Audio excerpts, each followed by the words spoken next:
नमस्कार, मैं doctor Ritu Dubey, assistant professor philosophy, government Meera girls college Udaipur. आज मैं बीए फाइनल ईयर फिलॉसफी के सेकंड पेपर धर्म दर्शन फिलॉसफी ऑफ रिलीजन को पढ़ाऊंगी और आज का हमारा विषय है अमरता की समस्या।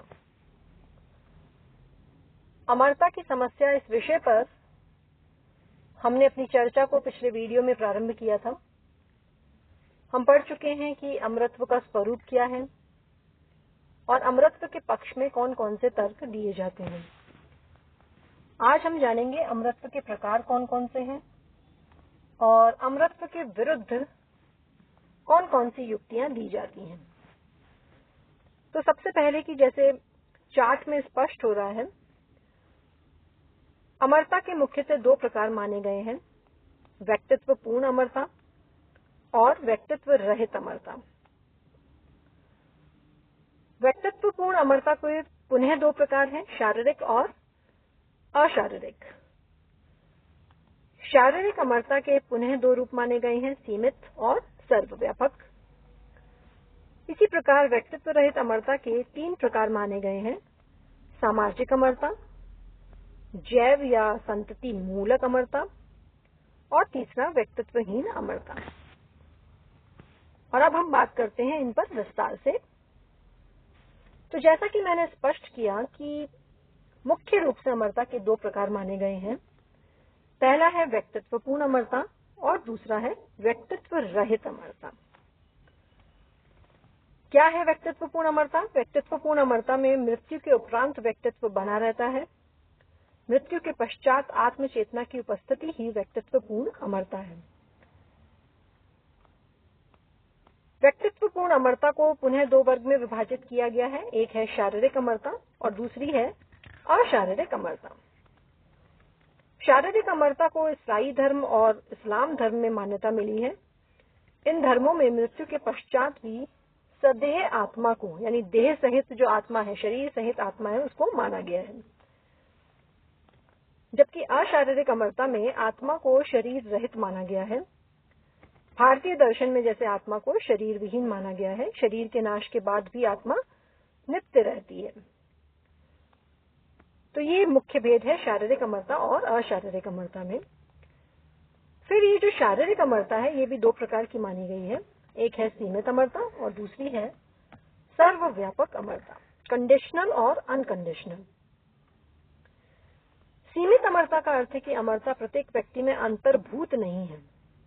अमरता की प्राप्ति के लिए मानव को विशेष शर्त का पालन करना पड़ता है और वो शर्त यह है कि जिन लोगों का जीवन नैतिक पूर्ण होता है उन्हें अमरता प्रदान की जाती है और जो लोग जीवन के नैतिक मूल्यों का तिरस्कार करते हैं उन्हें अमरता से वंचित किया जाता है। यानी केवल वे ही अमर होते हैं जो नैतिक जीवन जीते हैं और जो नैतिक जीवन का तिरस्कार करते हैं वो अमर नहीं होते।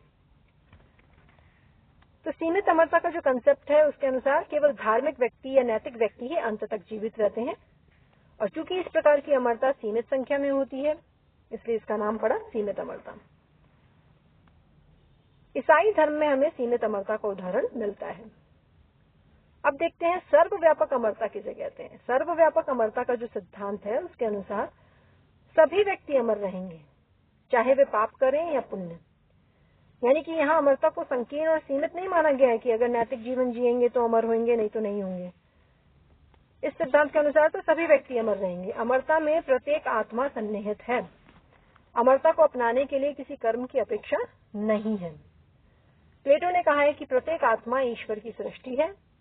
ईश्वर अपनी कृति का विनाश स्वयं नहीं कर सकता। अपनी रचना का जो विनाश है वो ईश्वर नहीं कर सकता। विश्व में कोई ऐसी सत्ता नहीं है जो आत्मा को अमरता से वंचित कर सके। अधिकांश धर्मों में सर्वव्यापक अमरता को ही अपनाया गया है। डॉक्टर राधाकृष्णन ने सर्वव्यापक अमरता को प्रधानता दी है। अब हम बात करेंगे व्यक्तित्व रहित अमरता की। व्यक्तित्व रहित अमरता उस अमरता को कहते हैं जिसमें व्यक्तित्व का नाश हो जाता है। ये व्यक्तित्व विहीन अमरता है। यद्यपि मृत्यु के उपरांत व्यक्तित्व का शरीर एवं चेतना का नाश हो जाता है, फिर भी वे अपने कार्यों और अपने प्रभावों के फलस्वरूप विश्व में बना रहता है। जो अनीश्वरवादी और अद्वैतवादी विचारक हैं, उन्होंने ये जो व्यक्तित्व रहित अमरता है इसको अपनाया है। फिर ये जो व्यक्तित्व रहित अमरता है इसके भी 3 प्रकार माने गए हैं। पहला सामाजिक अमरता, दूसरा जैव या संतति मूलक अमरता और तीसरा व्यक्तित्वहीन अमरता। सबसे पहले सामाजिक अमरता। समाज में कुछ ऐसे व्यक्ति हुए हैं जिन्होंने अपने आदर्शपूर्ण कर्मों के द्वारा अमरता को ग्रहण किया है। समाज सुधारक और लोकनायक मृत्यु के उपरांत भी अपने योगदान के कारण अमर हो जाते हैं। बुद्ध, महात्मा गांधी, कार्ल मार्क्स, स्वामी विवेकानंद का प्रभाव समाज पर निरंतर कायम रहेगा। जब तक समाज रहेगा तब तक इन व्यक्तियों को अमर माना जाएगा। जैव या संतति मूलक अमरता क्या है? यद्यपि व्यक्ति का निजी जीवन समाप्त हो जाता है, फिर भी वह अपनी संतान में जीवित रहता है। इसका ये मानना है प्रत्येक माता पिता मृत्यु के उपरांत अपने संतान के माध्यम से जीवित रहते हैं। ये जैव या संतति मूलक अमरता है। व्यक्तित्वहीन अमरता की बात करें तो व्यक्तित्वहीन अमरता उस अमरता को कहा जाता है जिसमें व्यक्तित्व जो है वो परम सत्ता में विलीन हो जाता है। जिस प्रकार बूंद समुद्र में मिल जाती है, उसी प्रकार आत्मा भी परम सत्ता में विलीन हो जाती है। व्यक्ति परम सत्ता के साथ मिलकर अद्वैत हो जाता है। व्यक्तित्वहीन अमरता का जो प्रमुख उदाहरण है वो अद्वैतवादी अमरता है। भारतीय दर्शन का जो अद्वैतवाद है उसमें इस प्रकार की व्यक्तित्वहीन अमरता की बात की गई है। तो ये थे अमरता के प्रकार। अब जरा हम संक्षेप में ये भी जान लें कि अमरता या अमृतत्व के विरुद्ध कौन कौन सी युक्तियां दी जाती हैं। अमृतत्व के विरुद्ध पहली युक्ति यही दी जाती है कि जिसका प्रत्यक्षीकरण हो सके वही वास्तव है। जिसका प्रत्यक्षीकरण हो सके, जिसे देखा जा सके, जिसका प्रत्यक्ष किया जा सके। अमृतत्व का प्रत्यक्षीकरण नहीं होता, इसलिए वो वास्तव नहीं कही जा सकती। पर जब हम इस युक्ति पर आलोचनात्मक दृष्टि दौड़ाते हैं तब हम ये कह सकते हैं कि ज्ञान का साधन केवल प्रत्यक्ष ही नहीं बल्कि आत्मानुभूति और अनुमान भी ज्ञान का साधन है। यदि ज्ञान का साधन केवल प्रत्यक्ष होता तब ये बात सही मानी जा सकती थी, लेकिन ऐसा नहीं है, इसलिए ये युक्ति निराधार है। अमरता की भावना को निराधार साबित करते हुए कुछ लोगों ने कहा कि ये भावना मिथ्या है क्योंकि ये एक स्वार्थपूर्ण भावना है। मानव स्वार्थ के वशीभूत होकर अमर होना चाहता है, लेकिन इसके विरुद्ध में भी कहा गया है कि मानव की समस्त भावनाएं स्वार्थ पर आधारित नहीं है। अधिकतर परार्थवादियों को देखा जाता है कि वे समस्त मानव की अमरता का विचार करते हैं। कुछ लोगों ने प्राकृतिक नियम के आधार पर इसकी अमरता का खंडन किया है। प्राकृतिक नियम की जिसकी शुरुआत होती है, यानी जिसका प्रारंभ होता है उसका अंत भी होता है, इस प्राकृतिक नियम के आधार पर आत्मा की अमरता का खंडन करना चाहा है। इसके अनुसार आत्मा का अंत आवश्यक है। क्यों? क्योंकि इसकी शुरुआत होती है। ये प्राकृतिक नियम है कि जिसकी भी शुरुआत होगी उसका अंत अवश्य होगा। इस आधार पर भी अमरता का खंडन करने का प्रयास होता है, लेकिन देखा जाए तो ये आक्षेप उचित नहीं लगता, क्योंकि आत्मा तो शाश्वत सत्ता है और शाश्वत सत्ता होने के कारण जन्म मरण से परे है। फिर ये नियम जिसका प्रारंभ होता है उसका अंत भी होता है, ये कोई सार्वभौम नियम तो है नहीं, यूनिवर्सल लॉ तो है नहीं। ये नियम सिर्फ भौतिक गति के लिए ही सत्य होता है, पर ये नियम गणित में लागू नहीं किया जा सकता।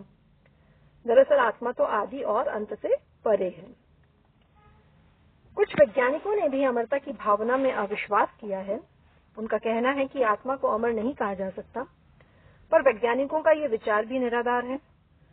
जिन विषयों पर वैज्ञानिक अन्वेषण नहीं कर सकते उन पर उनका प्रस्तावित विचार प्रमाणिक नहीं माना जा सकता। भौतिक शास्त्र के जानने वाले वैज्ञानिक अगर मनोविज्ञान पर कुछ निर्णय करते हैं तो उनका विचार बिना मूल्यांकन किए सत्य नहीं माना जा सकता। वैज्ञानिक धर्म दर्शन की समस्याओं पर विचार प्रकट करने में योग्य नहीं माने जा सकते। तो अंत में संक्षेप में इतना जरूर कहा जा सकता है कि अमृतत्व के विरुद्ध जितने भी तर्क दिए गए हैं वो संगत हैं या असंगत ये कहना मुश्किल है, लेकिन ये अवश्य है कि अमरता की भावना सभी लोगों में पाई जाती है।